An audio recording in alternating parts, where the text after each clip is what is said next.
ಎಲ್ಲರಿಗೂ ನಮಸ್ಕಾರ. ಇಂದು ಪವಿತ್ರವಾದ ಓಂಕಾರೇಶ್ವರ ಜ್ಯೋತಿರ್ಲಿಂಗದ ಮಹಿಮೆ ಬಗ್ಗೆ ತಿಳಿಯೋಣ. ಮಧ್ಯಪ್ರದೇಶದ ನರ್ಮದಾ ನದಿಯ ಮಧ್ಯದಲ್ಲಿ ಓಂ ಆಕಾರದಲ್ಲಿ ಕಾಣಿಸುವ ಮಂದತಾ ದ್ವೀಪದಲ್ಲಿ ಈ ದಿವ್ಯ ಕ್ಷೇತ್ರವಿದೆ. ಪುರಾಣಗಳ ಪ್ರಕಾರ ವಿಂಧ್ಯ ಪರ್ವತವು ಶಿವನಿಗೆ ಕಠಿಣ ತಪಸ್ಸು ಮಾಡಿದಾಗ ಸಂತೋಷಗೊಂಡ ಮಹಾದೇವನು ಇಲ್ಲಿ ಜ್ಯೋತಿರ್ಲಿಂಗ ರೂಪದಲ್ಲಿ ಪ್ರತ್ಯಕ್ಷನಾದನು. ಆ ಕಾರಣದಿಂದಲೇ ಈ ಕ್ಷೇತ್ರಕ್ಕೆ ಓಂಕಾರೇಶ್ವರ ಎಂಬ ಹೆಸರು ಬಂದಿದೆ. ಅಂದರೆ ಓಂ ಸ್ವರೂಪದ ಈಶ್ವರ.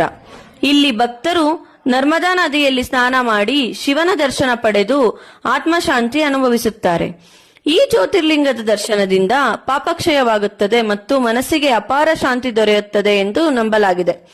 ಓಂ ನಮಃ ಶಿವಾಯ. ಮುಂದಿನ ಜ್ಯೋತಿರ್ಲಿಂಗದ ಮಾಹಿತಿಗಾಗಿ ನಮ್ಮ ಪೇಜ್ ಫಾಲೋ ಮಾಡಿ. ಧನ್ಯವಾದಗಳು. ಎಲ್ಲರಿಗೂ ಶುಭವಾಗಲಿ. ಹರ ಹರ ಮಹಾದೇವ.